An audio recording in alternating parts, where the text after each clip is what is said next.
வணக்கம். இன்றைக்கி நம்ம பார்க்க போகிற சமையல் ஒரு அருமையான சட்னி ரெசிபி தான் பார்க்க போகிறோம். தக்காளி இல்லாத வெறும் வெங்காயம் மட்டும் வச்சு வெங்காயம் பூண்டு வச்சு ஒரு சூப்பரான தண்ணி சட்னி எப்படி செய்யலாங்கிறத பார்க்கலாம். இட்லி தோசை ஊற்றப்பத்துக்கலாம் அந்த சட்னி அருமையாக இருக்கும். ஒரு தடவை இது மாதிரி செஞ்சு பாருங்கள். டேஸ்ட் நல்லா சூப்பராக இருக்கும். எல்லாருக்கும் ரொம்ப பிடிக்கும். ஸோ வாங்க இந்த அருமையான சட்னி எப்படி செய்யலாங்கிறத பார்க்கலாம். ஒரு பேன் எடுத்துக்கலாம். இதில் கொஞ்சமாக ஒரு 2 டேபிள் ஸ்பூன் அளவுக்கு எண்ணெய் விட்டுக்கலாம். ஏன்னா வெங்காயம் பூண்டு எல்லாமே வதக்கணும், அதனால் வதங்குற அளவுக்கு எண்ணெய் விட்டுக்கலாம். இப்போ எண்ணெய் நல்லா சூடானதும் ஒரு 15 பூண்டு சேர்த்துக்கலாம். இது குட்டியாக இருக்கிறதுனால 15 எடுத்திருக்கேன். இது வதக்கி விட்டுக்கலாம். கலர் நல்லா மாறணும். நல்லா ப்ரௌன் கலரில் வர அளவுக்கு வதக்கிக்கலாம். பூண்டு நல்லா செவக்க ஆரம்பிச்சிருச்சு. இந்த ஸ்டேஜில் ஒரு 10 சின்ன வெங்காயம் சேர்த்துக்கலாம். இதையும் சேர்த்து வதக்கிக்கலாம். இது கூடவே 15 வரமிளகா வச்சுருக்கேன், அதையும் சேர்த்துக்கலாம்.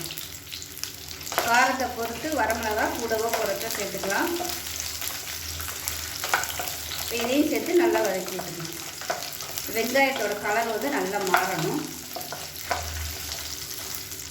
இப்போ சின்ன வெங்காயம் கொஞ்சம் லைட்டாக வதங்க ஆரம்பிச்சிருச்சு. இதில் பெரிய வெங்காயம் மீடியம் சைஸாக 2 எடுத்திருக்கேன்.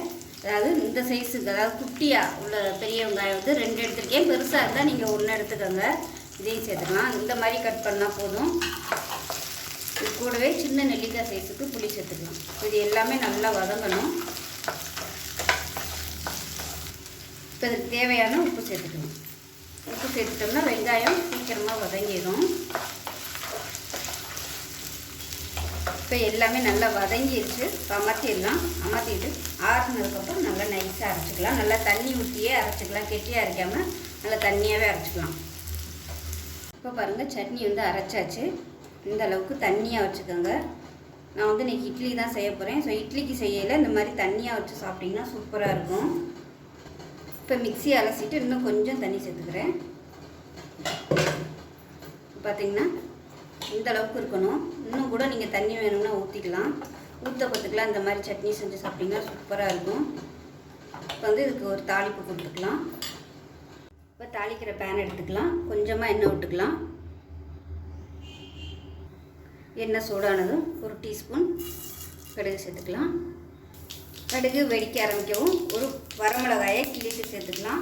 அதோட கொஞ்சமாக கருவேப்பிலை சேர்த்துக்கலாம். இப்போ ஒரு 3 சின்ன வெங்காயம் நல்லா பொடியாக கட் பண்ணி வச்சுருக்கேன், அதையும் சேர்த்துக்கலாம். இதையும் சேர்த்து நல்லா வதக்கிக்கலாம். வெங்காயம் நல்லா அப்படியே ப்ரௌன் கலரில் வரணும். வெங்காயம் நல்லா ப்ரௌன் கலரில் வதங்கிடுச்சு. இதில் ஒரு டீஸ்பூன் போல் பெருங்காயம் சேர்த்துக்கலாம். லாஸ்ட்டாக சேர்த்துக்கோங்க. முதலே சேர்த்திங்கன்னா கறியும். லேசாக பெருங்காயத்தை பொரிய விட்டுட்டு இதை அப்படியே சட்னியில் எடுத்து கொட்டிடலாம். இந்த மாதிரி வெங்காயத்தை வறுத்துட்டு சேர்க்கும்போது நல்ல ஒரு ஃப்ளேவர் கொடுக்கும். அருமையான சட்னி ரெடி ஆயிடுச்சு. ஸோ கண்டிப்பாக செஞ்சு பாருங்கள். இட்லி தோசை ஊத்தப்பம் எல்லாத்துக்குமே அருமையாக இருக்கும். ஒரு தடவை செஞ்சிங்கன்னா அடிக்கடி செய்வீங்க. அவ்வளோ சூப்பராக இருக்கும். இந்த வெங்காய வாசனையோடு சாப்பிட்றதுக்கு இன்னும் கூட நீங்கள் தனியாக வச்சுக்கிறதுனா வச்சுக்கலாம். இப்போ பாருங்கள், நல்லா பஞ்சு போல் இட்லி சூப்பராக ரெடி ஆயிடுச்சு. இந்த இட்லிக்கு இந்த சட்னியை மேலாப்பில் ஊற்றி சாப்பிட்டிங்கன்னா அவ்வளோ சூப்பராக இருக்கும். ஒரு தடவை இது மாதிரி ட்ரை பண்ணி பாருங்கள். அட்டகாசமாக இருக்கும். அருமையான சட்னி ரெடி ஆயிடுச்சு. ஸோ இந்த வீடியோ பிடிச்சிச்சுன்னா லைக் பண்ணுங்கள், கமெண்ட் பண்ணுங்கள், சேனலை சப்ஸ்கிரைப் பண்ணுங்கள், பக்கத்தில் உள்ள பெல் பட்டனையும் ப்ரெஸ் பண்ணுங்கள். நன்றி.